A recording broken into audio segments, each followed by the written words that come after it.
The heart monitor beeped faster than expected. A nurse leaned over the patient's pale body, her eyes darting between the numbers on the screen, and the surgical incision that refused to behave like anything she had seen before. "Doctor, there's something wrong with the tissue here," she whispered, her voice shaky. "It's fibrous, almost woven." Dr. Allen didn't respond immediately. His gloved hands paused mid-air as he leaned closer to the open cavity, squinting behind his protective glasses. The operating room was lit in sterile white, humming with soft, constant machinery noise. But something felt off. The patient's name was Thomas M.C. Grady, age 67. Medical history? Sparse. Ex-Marine. Served in Vietnam. That's all the file said. "This isn't a tumor," Dr. Allen murmured. He gestured to the scrub nurse. Suction. The rhythm of the machines and the murmuring disbelief, growing under every breath. Dr. Allen reached for a retractor. As he gently pulled the edge of the mass apart, a sickly dark webbing revealed itself, something between a clot and charred roots of a tree. The smell wasn't necrosis, it was chemical, almost metallic. "This shouldn't be here," he said. The nurse stared at the tissue. "Is that embedded?" "It's like it grew inside him." Dr. Allen leaned closer. "We need to send this for toxicological analysis. Something's not right." Then a flicker of recognition crossed his face. His hands stilled. He turned to the anesthesiologist and asked, "Did you say he served in Vietnam?" "Yes, 1968 to 1970, the anesthesiologist replied, glancing at the patient chart. Dr. Allen stood silent for a moment. His voice dropped almost to a whisper. "Agent Orange," he said. The air in the room seemed to stop. The nurse turned away, blinking back an emotional wave she couldn't explain. The anesthesiologist tightened his grip on the IV line. Outside, rain tapped gently against the hospital windows, unaware that inside, an old battle had just resurfaced. None of them knew, yet, that what they found inside Thomas M.C. Grady was not just a medical mystery.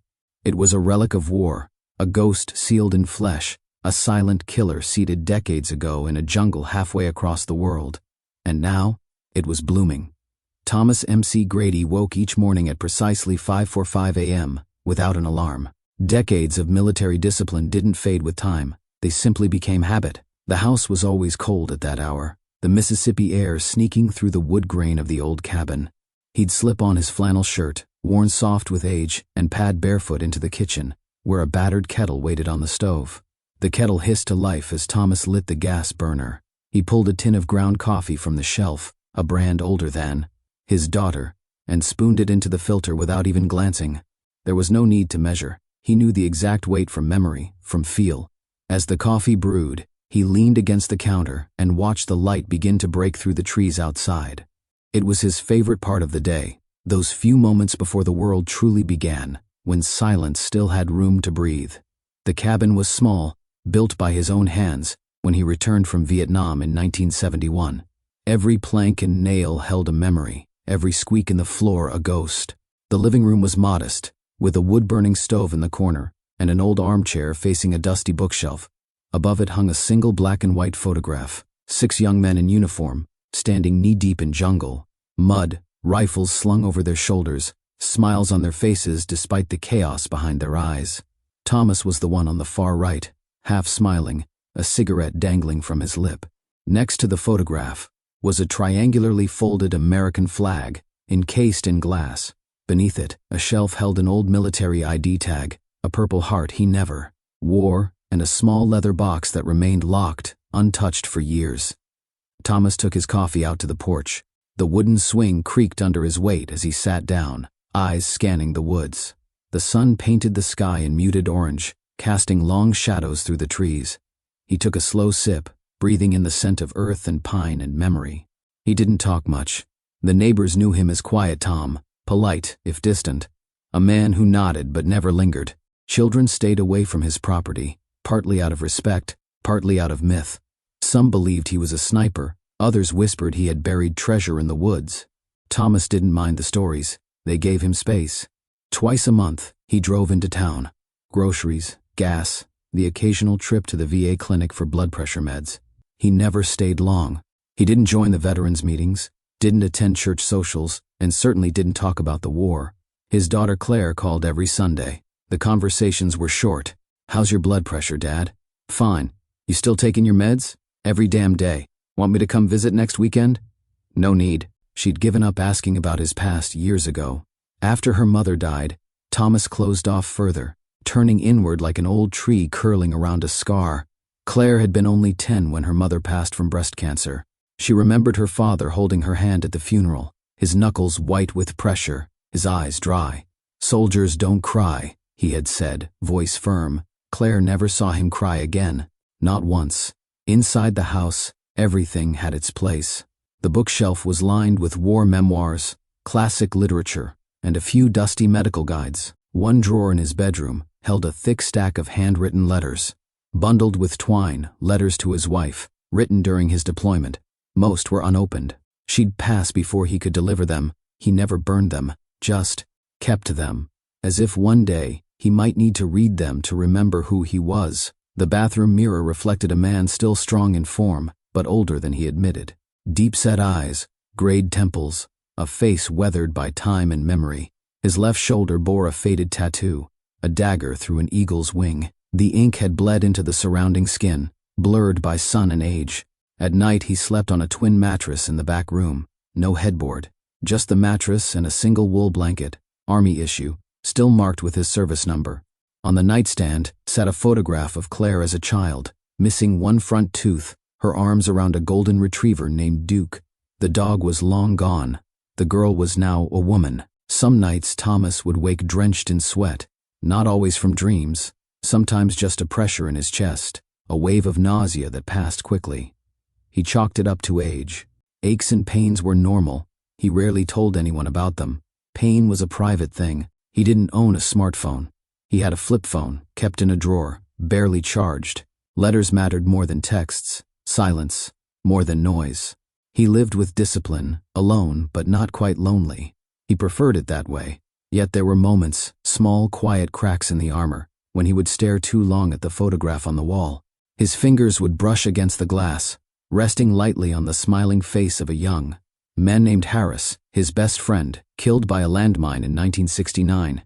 He'd whisper, "I'm still here, buddy. I'm still goddamn here." No one ever heard him. One afternoon while walking past the mirror, he caught sight of his own back in the reflection. A small lump had formed just below his left shoulder blade. Not large, barely noticeable, but enough to make him pause. He touched it gently, firm, no pain. He frowned, turned away, and said nothing. The swing creaked again as he sat down that evening, the sky darkening around him. Cicadas hummed in the trees, their rhythm as steady as his heartbeat. The coffee was gone. His cup sat beside him, empty. Thomas stared into the woods, unmoving, his silhouette merging with the dusk. It started with an itch, not sharp, not painful, just an annoying tingling sensation, beneath the skin, like a mosquito bite that overstayed its welcome. Thomas noticed it one morning while reaching for the coffee tin.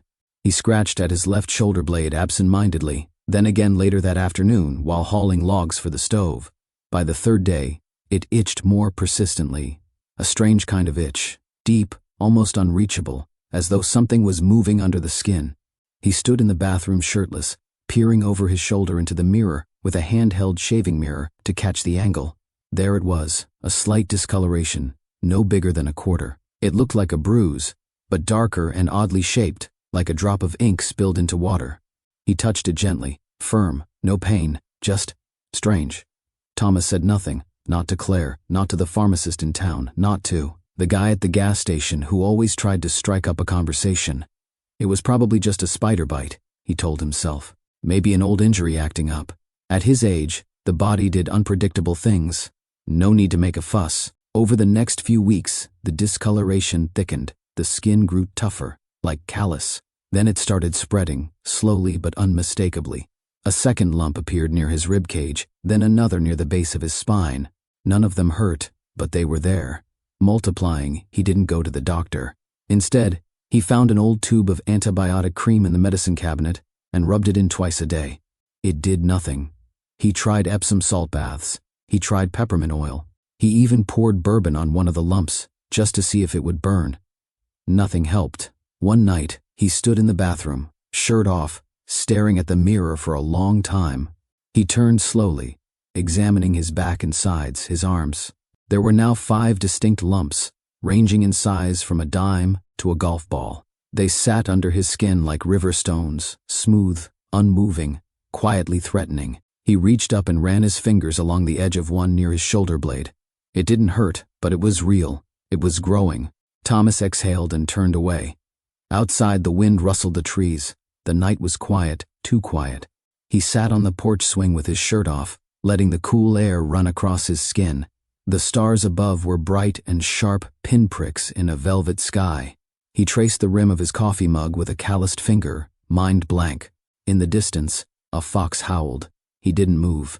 The next morning, he felt dizzy while chopping wood. Not spinning room dizzy, more like a low hum in the back of his skull, a soft alarm that something wasn't right. He sat on the stump, rubbed his temples, waited for it to pass.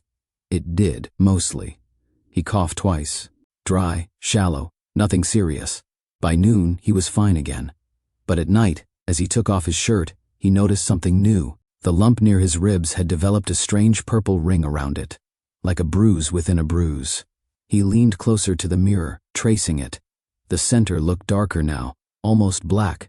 He didn't sleep well. Dreams came, not memories, not exactly.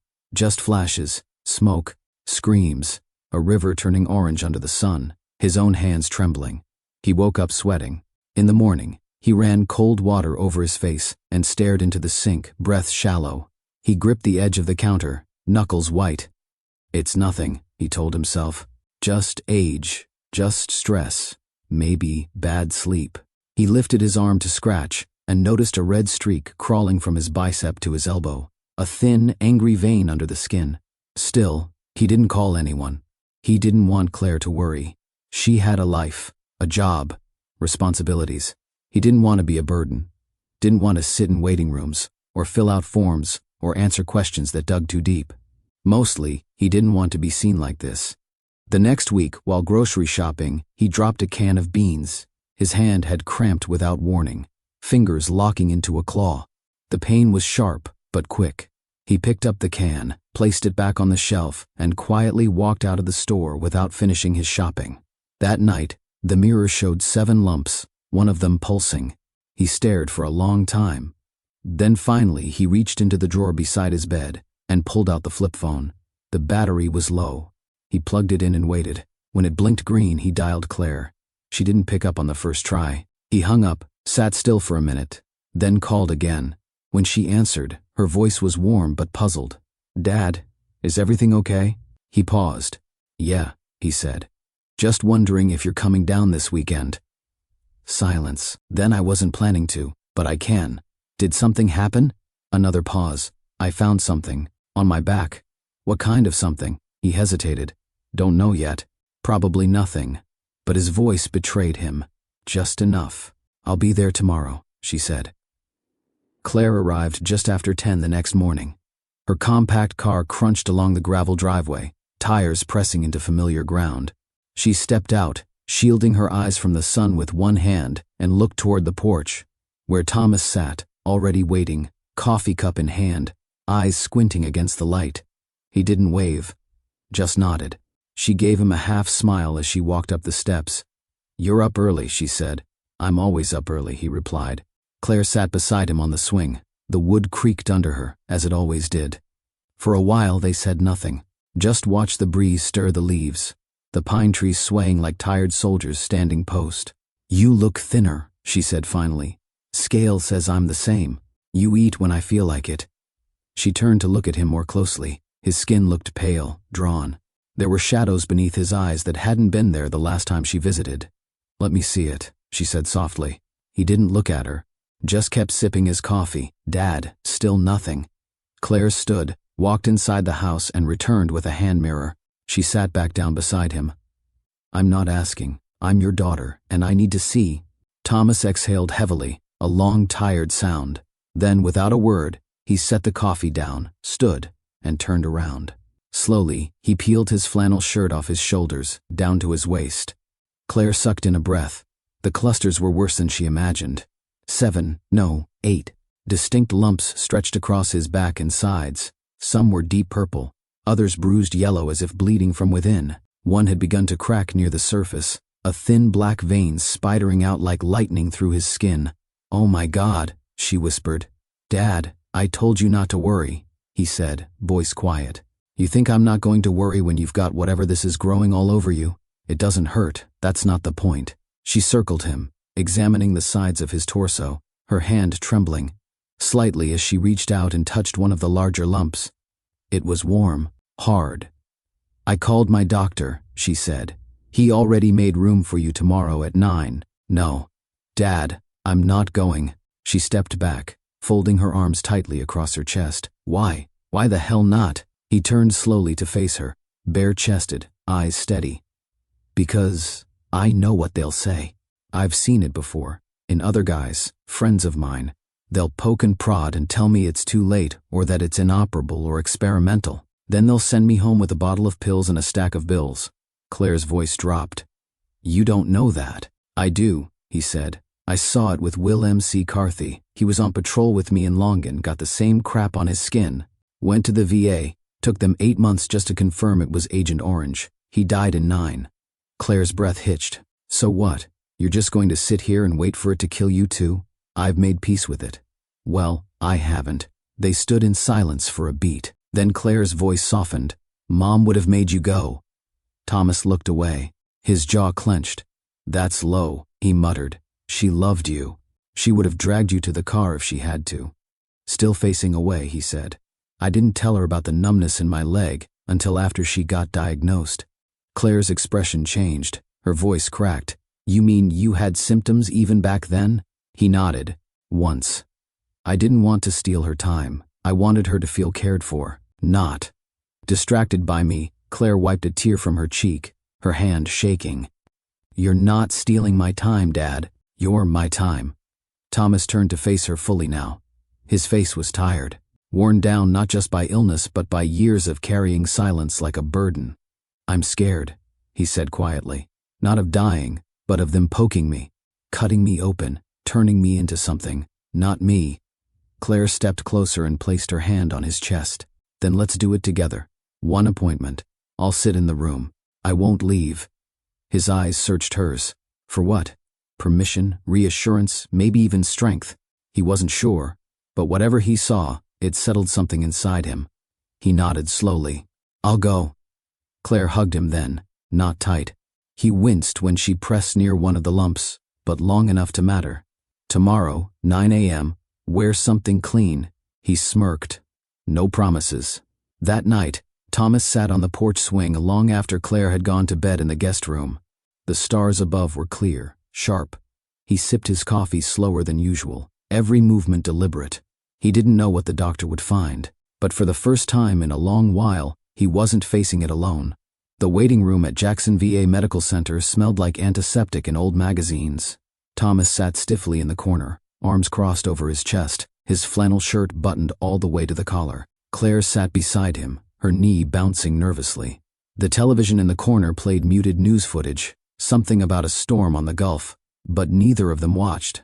He hated hospitals, the smell, the buzz of fluorescent lights, the way nurses spoke in overly rehearsed sympathy.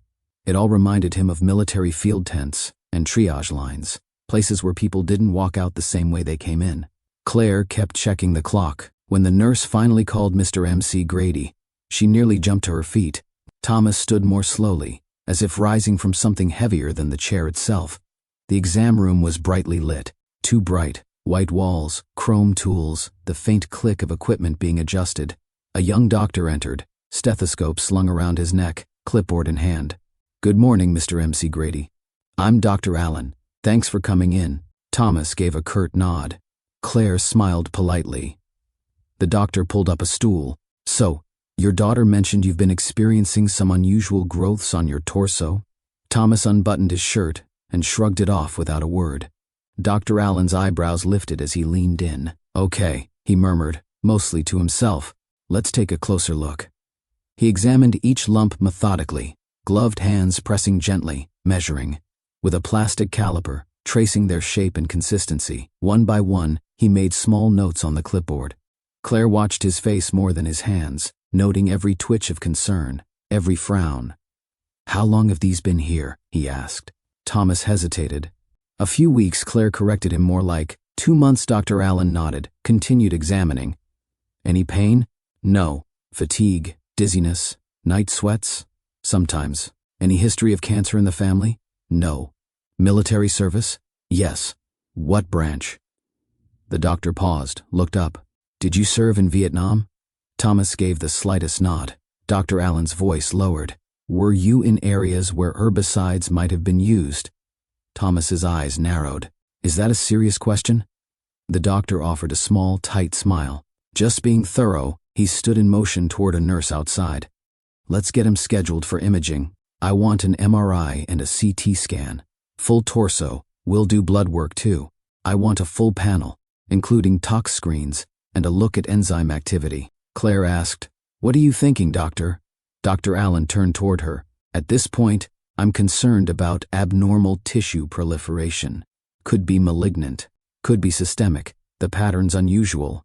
Thomas put his shirt back on slowly, arms trembling more than he wanted to admit. Are we talking cancer? Claire pressed. I won't speculate until we get imaging, Dr. Allen replied. But there's a chance it's related to environmental exposure. Claire looked at her father. You said you had friends who got sick. Thomas didn't respond. 2 hours later, Thomas lay inside the MRI tube, the machine humming loudly around him. He kept his eyes closed, trying not to think. The technician's voice came through the intercom, distant but calm. Hold your breath. 3, 2, 1. He obeyed. He was good at that. In the control room, Dr. Allen watched the screens as the images built themselves in slices. What he saw unsettled him. Clusters of masses beneath the skin, some shallow, some deep. No fluid retention. No clear borders. No necrosis. They didn't behave like normal tumors. Some seemed connected by thin filament-like structures, a kind of thread weaving through the tissue layers. He frowned and requested contrast dye for the CT. Claire waited outside, pacing. Her mind raced through a dozen terrible possibilities, each worse than the last. After the scans, Thomas returned to the exam room. He was quieter now, less guarded. Dr. Allen entered, holding a stack of preliminary prints and a tablet. I'm going to be straight with you, he said. What we're seeing isn't typical. Thomas raised an eyebrow. Defined typical. These growths don't appear to be one single mass. They're like a network. They're not spreading the way cancer usually does, and they're embedded deeper than normal soft tissue lesions. Claire leaned in. What does that mean? It means we're not just dealing with tumors. It might be a chronic systemic reaction, possibly autoimmune, but he hesitated. Have you ever been tested for dioxin exposure? Thomas blinked. No. The doctor tapped his tablet. It's not something we screen for routinely, but in Vietnam, especially between 1965 and 1971, the U.S. military sprayed over 20 million gallons of herbicide in Southeast Asia, Agent Orange being the most infamous. I know what it is, Thomas said, his voice flat. Dr. Allen nodded. There have been cases, rare ones, where veterans developed internal fibrotic tumors years, sometimes decades after exposure. It's not well understood. But what we're seeing in you, it fits. Claire's face went pale. So, it's from the war? We can't say definitively yet, but the odds are high. I want to biopsy one of the masses. We'll send it for histopathology and toxin analysis. If there's dioxin in your system, it'll show. Thomas stared at the wall. You don't seem surprised, Claire said. I'm not. Why didn't you ever mention this to anyone? Thomas looked at her, his face unreadable. Because nobody listened the last time. The silence that followed was thick. Dr. Allen cleared his throat. We'll get the biopsy scheduled for tomorrow morning. It's outpatient. Local anesthesia shouldn't take long. Claire nodded. Thomas stood slowly, his knees cracking. Outside the hospital, they sat in the car without starting the engine. Claire kept her hands on the steering wheel, gripping it tighter than necessary. Why didn't you tell me it might be Agent Orange? I didn't want to believe it. You knew. I suspected. Suspecting doesn't change anything. Claire turned to him. What if we'd caught this earlier? Thomas shook his head. You can't catch a ghost, Claire. You just live with it until it decides to leave. She didn't know what to say to that. They drove in silence. The jungle was thick that morning. Wet, breathing, alive. The kind of heat that clung to your skin like another layer of flesh. Thomas could hear it in his helmet. The heavy drip of condensation, the whir of distant insects and the low hum of a helicopter circling miles away. It was 1969, Long An Province, South Vietnam. He moved through the underbrush in a staggered line, 5 men behind, 2 in front. The squad had been out for 3 days, patrolling a corridor suspected of Viet Cong supply movement, but so far, all they'd found were trees, heat, and silence. Eyes up, Sergeant Matthews muttered from ahead. Thomas adjusted the strap of his M16, sweat rolling down his temple. He was 23, lean, sharp-eyed, his uniform soaked through at the back. He'd been in country for nearly 8 months.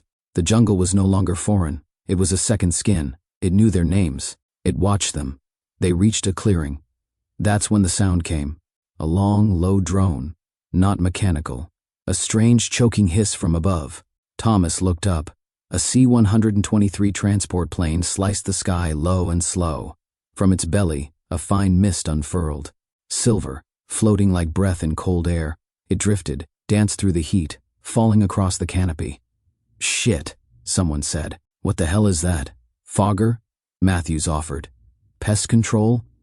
But Thomas knew better. It didn't smell like bug spray. It didn't smell like anything. And that was the problem.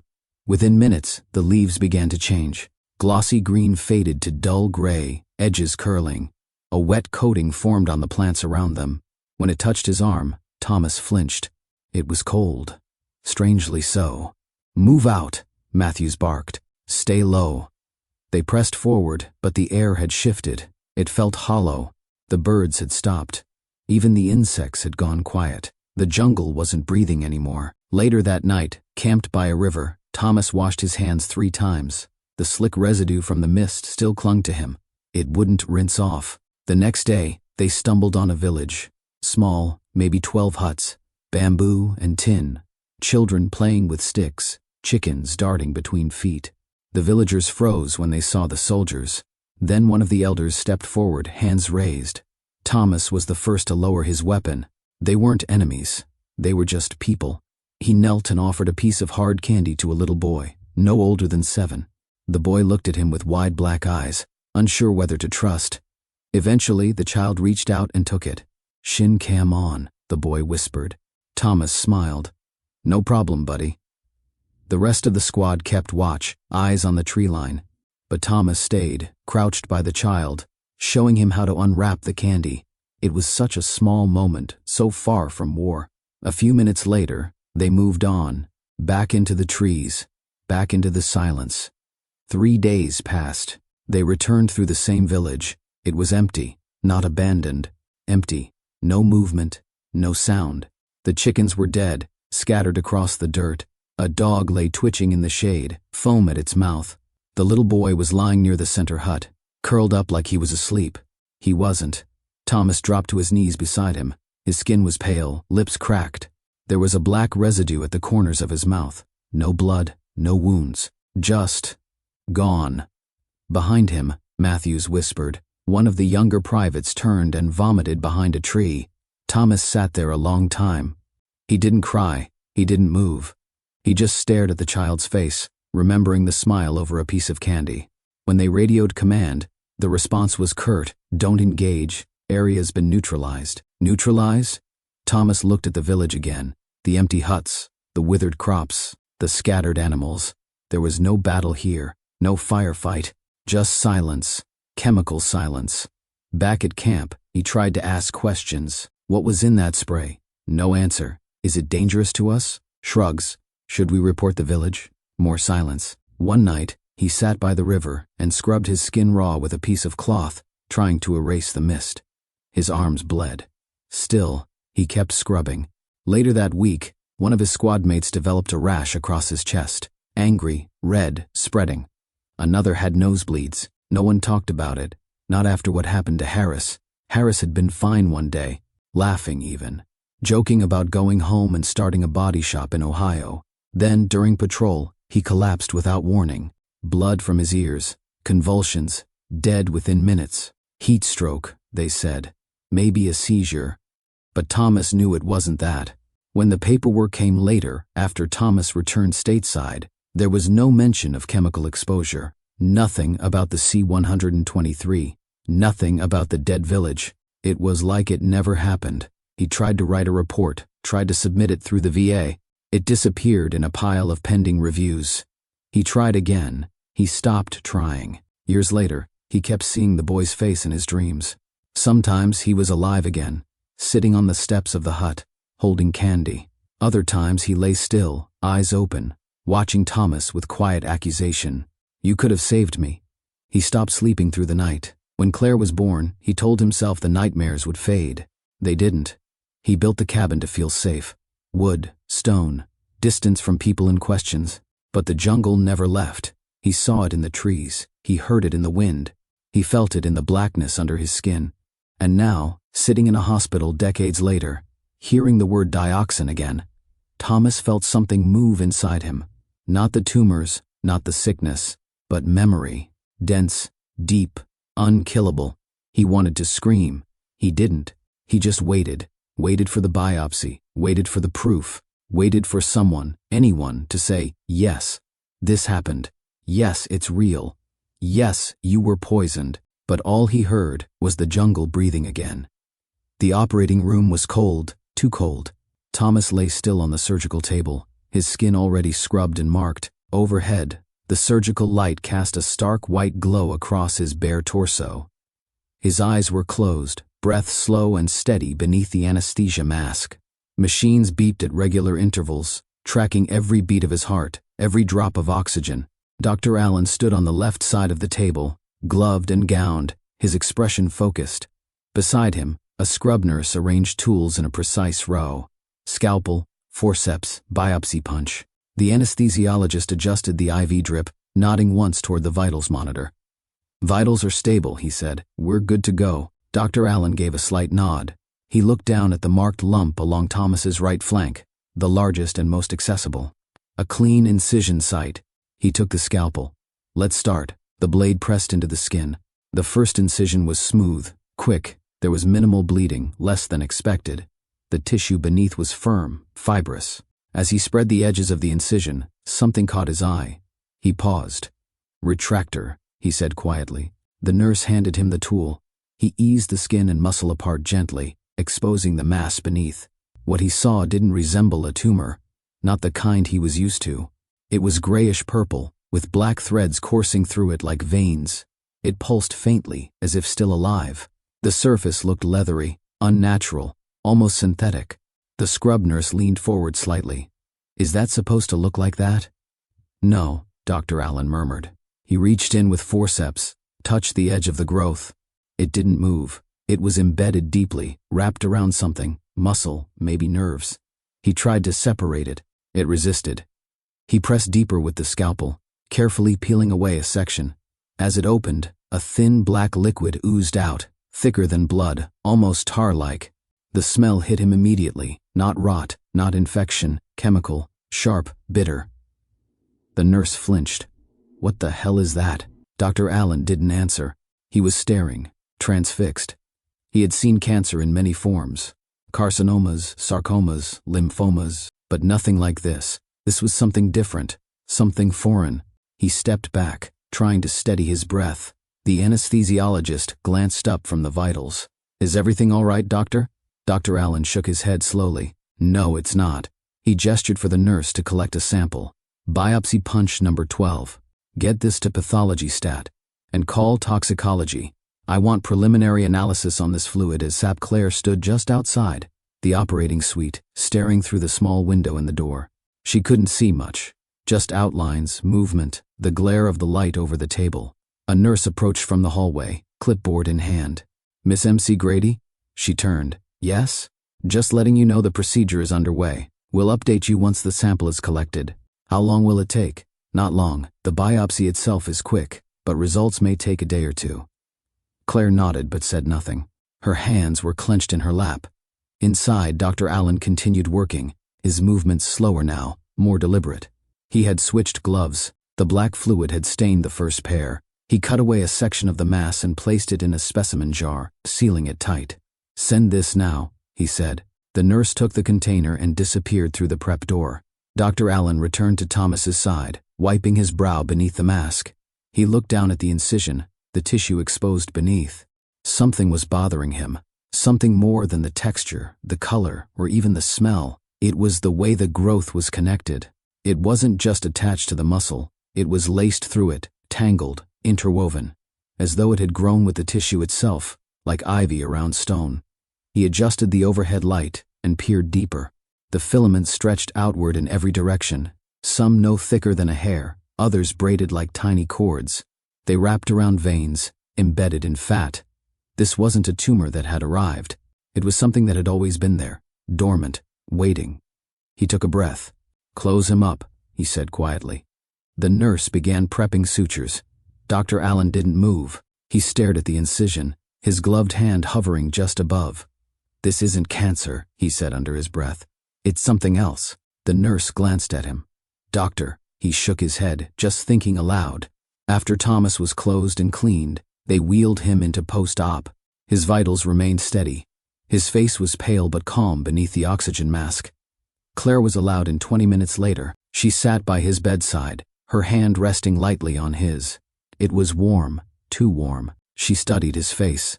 The lines had deepened since the week before. His eyelids fluttered once. She leaned forward. "Dad?" No response. "A nurse came in to adjust the fourth. He'll be out for another hour or so," she said kindly. Claire nodded. She looked down at the small table beside the bed. Thomas's dog tags were there, resting on a folded napkin.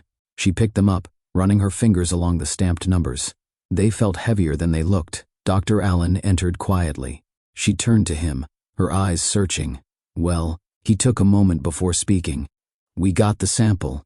Pathology will run tests overnight. Toxicology's already been called. We'll know more soon." Her voice was thin. "What do you think it is?" He didn't answer right away. Then, "I think it's systemic. I think it's been in him for a long time, maybe decades." Claire's throat tightened. "Agent Orange?" He exhaled. "It's possible, but I've never seen anything quite like this. If it is dioxin-related, it's a form of internal fibrosis that's beyond anything we've catalogued." Her eyes filled. "What happens now?" "We wait," he said gently. "Let him rest." Thomas stirred slightly. His fingers twitched. Claire leaned closer, brushing a hand along his arm. "I'm here, Dad," she whispered. "You're not alone." In his dreams, the jungle returned. Hot, thick, and endless. Only this time, he was the one being watched, not by the enemy, but by the earth itself, by something inside it, under it, reaching upward, waiting. Thomas's breathing changed on the second night. It started with a soft rattle, a wetness behind each breath that Claire first mistook for snoring. But when she leaned in closer, her fingers still wrapped around his hand, she heard it clearly. A click at the top of his inhale, a stuttered exhale, as though his lungs were resisting each breath. She pressed the call button. The nurse came quickly, listened, then paged the doctor without hesitation. By the time Dr. Allen arrived, the monitors were already flashing yellow, oxygen. Levels had dropped below safe range, and Thomas's skin had taken on a grayish pallor. "What's happening?" Claire demanded. Dr. Allen didn't answer immediately. He listened to Thomas's lungs with his stethoscope, his jaw tightening as he moved from one side of the bed to the other. "His lungs are inflamed," he said finally. "Could be a reaction to the biopsy, could be systemic. We need to get a CT of his chest, stat." Claire nodded, blinking rapidly. "Do what you have to." An orderly arrived with a gurney. They moved Thomas gently, securing the IVs and oxygen. As they wheeled him out, Claire followed close behind, barely aware of her own feet on the floor. In radiology, Thomas was slid into the scanner again. The machine buzzed to life, taking images slice by slice. Claire waited outside, arms folded tightly across her stomach. She prayed. It wasn't something she did often, not since her mother died. But now the words came, soft and clumsy, like childhood. "Please let him come back. Please." The scan revealed spreading opacities, patches of shadow in both lungs, fluid buildup, the black veins seen in his torso now branching into his respiratory system. Dr. Allen stared at the images, knowing they didn't make sense. Not in any medical textbook. The growth wasn't just growing, it was blooming. Back in the room, Thomas had been placed on a non-invasive ventilator. A mask covered half his face, pushing pressurized air into his lungs to keep them from collapsing. Claire stood by the window, arms folded, watching him struggle to breathe. "He looks worse," she whispered. Dr. Allen didn't deny it. We're starting antibiotics in case of infection, steroids to control inflammation. But this is something else. Something from the chemical? He nodded. His immune system may be attacking his own tissue, or the toxins have triggered a massive reaction. Either way, we're running out of time. Claire felt her knees weaken. She sat down slowly, head in her hands. What can we do? We're doing it, he said quietly. They kept vigil. Hour by hour, the machines ticked on. Blood oxygen dipped, then stabilized, then dipped again. The nurses moved like clockwork, adjusting fluids, checking vitals, whispering to each other in clipped medical shorthand. Claire never left the room. At 3:17 a.m., Thomas's heart rate spiked to 135. The alarm chirped. A nurse rushed in. Dr. Allen followed seconds later. He issued orders rapidly: push fluids, draw new labs, start norepinephrine. Claire backed into the corner, watching as her father's body seemed to fight itself. His chest heaved. His hands clenched the sheets. Then his eyes opened, just for a moment. They locked onto Claire. She stepped forward, grabbing his hand. "I'm here, Dad," she said. "I'm not going anywhere." His lips parted under the mask. His voice didn't come, but she could see something in his eyes. Recognition, fear, maybe a question. Then his body convulsed. "Code Blue," someone shouted. The machine screamed as his heart rate plummeted. Claire was pulled back by a nurse. The crash team swarmed in. Compressions, defibrillator pads, syringes, orders fired like gunshots. Dr. Allen shouted, 1 milligram epi, now.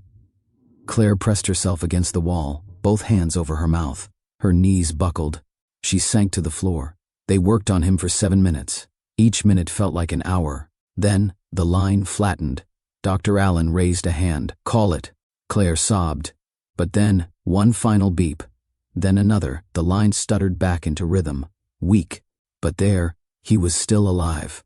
The team let out a collective breath. Nurses moved to stabilize. Dr. Allen crouched beside Claire. "He's back, for now, but he's on the edge." She nodded through tears. "Thank you." Back in the ICU, Thomas was placed under heavy sedation. Machines breathed for him now. Tubes threaded from arms, nose, throat. Claire sat by his side, one hand on his arm, the other clutching the chain of his dog tags. Time passed in hours marked by shift changes, beat patterns, soft-spoken prayers. At sunrise, the nurse brought in coffee. Claire didn't drink it. Instead, she pulled the leather-bound notebook from her bag, the one Thomas kept in the drawer by his bed. She'd taken it before leaving the house instinctively. Now she opened it. Inside were dozens of handwritten pages, letters to her. Not sent, not shown. She read slowly, tears falling freely. He had written about the war, about guilt, about the village, the child, the silence, about her mother, and about Claire, his regrets, his fears, his fierce, quiet love. She read for hours. By noon, Thomas's vitals had stabilized, not normal but steadier. Dr. Allen returned with lab results in hand. He sat beside her. "It's dioxin," he said, confirmed. Claire swallowed. "So it was Agent Orange." "Yes, and it's everywhere in his body, his tissue, his blood. It's built into him now.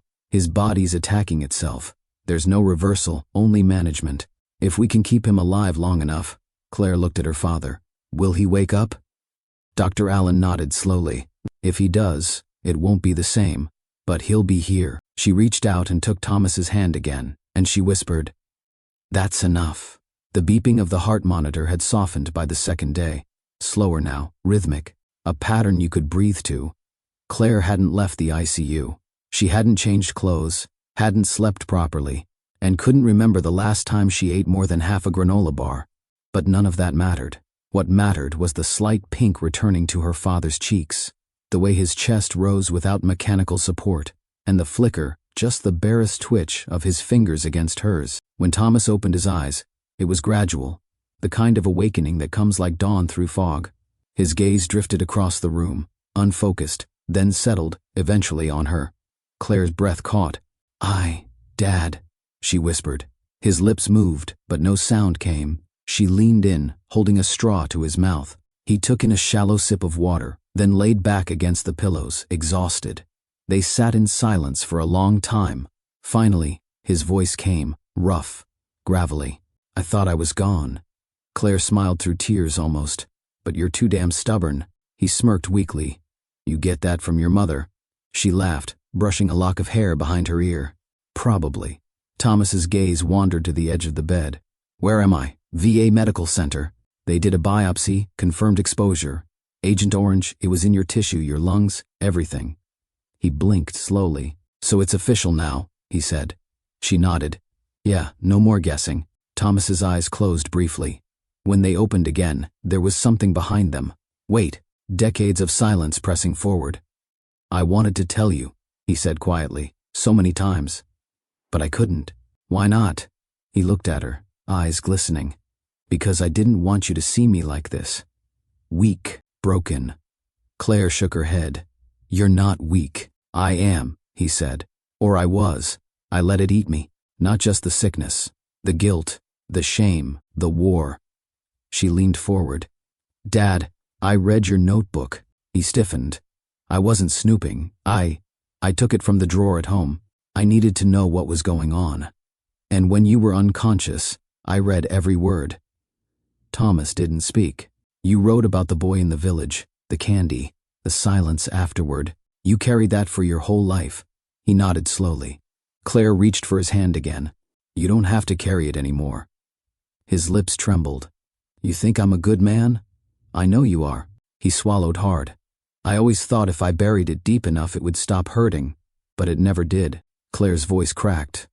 You didn't bury it. You lived with it. That takes more strength than pretending it never happened. Thomas stared at the ceiling. The light above flickered, slightly humming. I wrote to the government in 1987, he said. Tried to report what happened in Long An. The village, the exposure, they sent back a form letter. Told me my records didn't indicate direct involvement with herbicides. They said, your claim cannot be substantiated at this time. Claire closed her eyes. I'm so sorry I kept the letter. Burned it 2 years later. What was the point?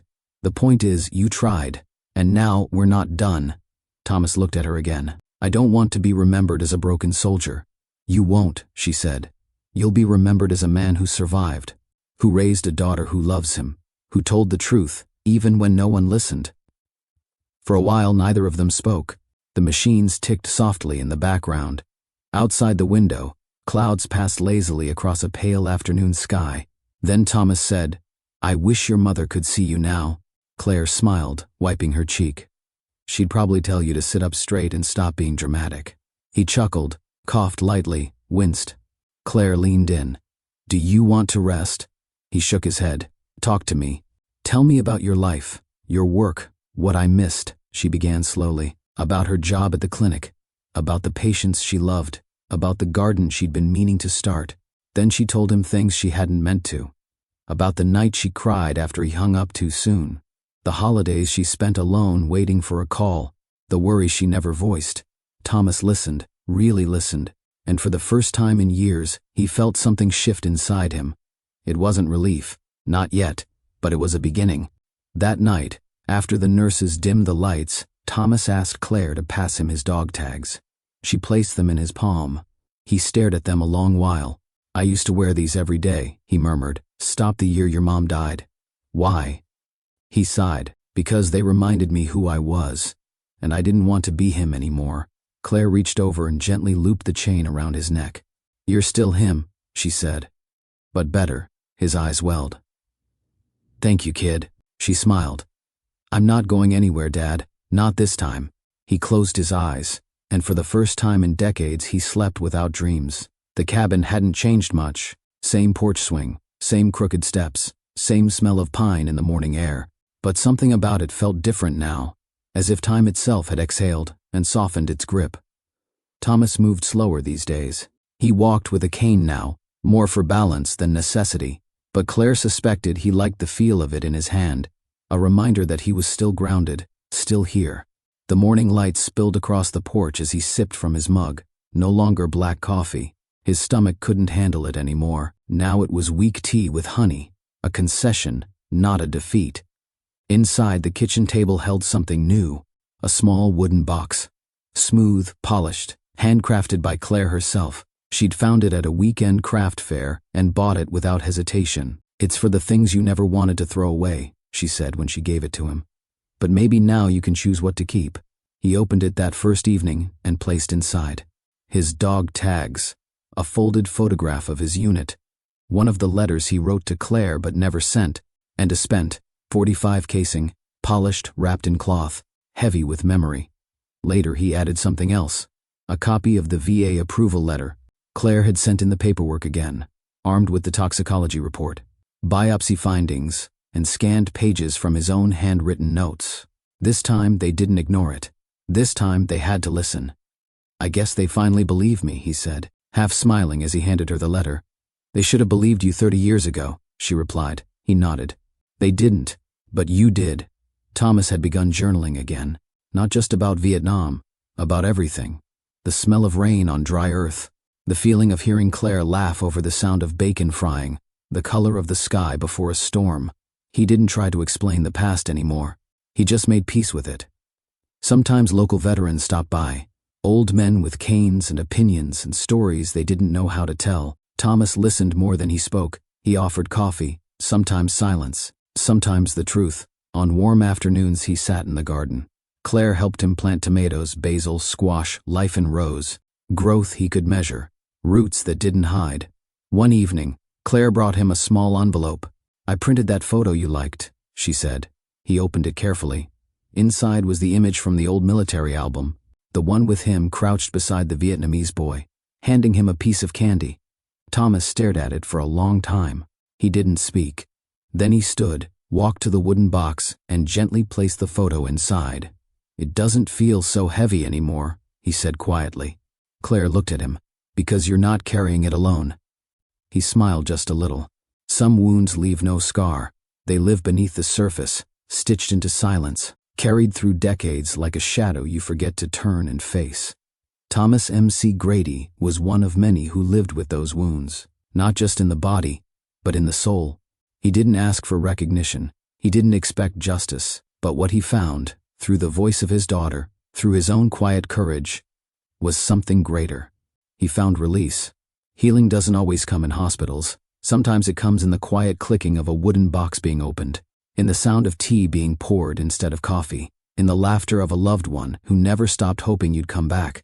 Sometimes healing is simply telling the truth and having someone believe you. For the men and women who served, who came home changed, who were told to move on or be strong, but never truly heard.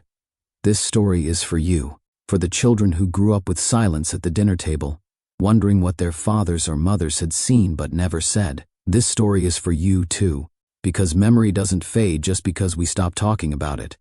And silence doesn't mean peace, but every moment of honesty, of connection, brings us one step closer. So let me ask you, are you carrying something you've never told anyone? Is there someone in your life, alive or gone, you still need to forgive? Have you ever wondered what might change if you finally opened that old drawer, read that old letter, made that long-delayed call?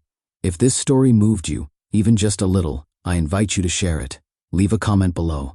Tell us, what part of Thomas's story stayed with you the most? Have you or someone in your family faced something similar? Your words might be the bridge someone else is waiting for. And if you haven't yet, subscribe, follow, stay with us. There are more stories like this. Real stories. Human stories. Stories that remind us we are not alone in our silence. And we are never too late to speak.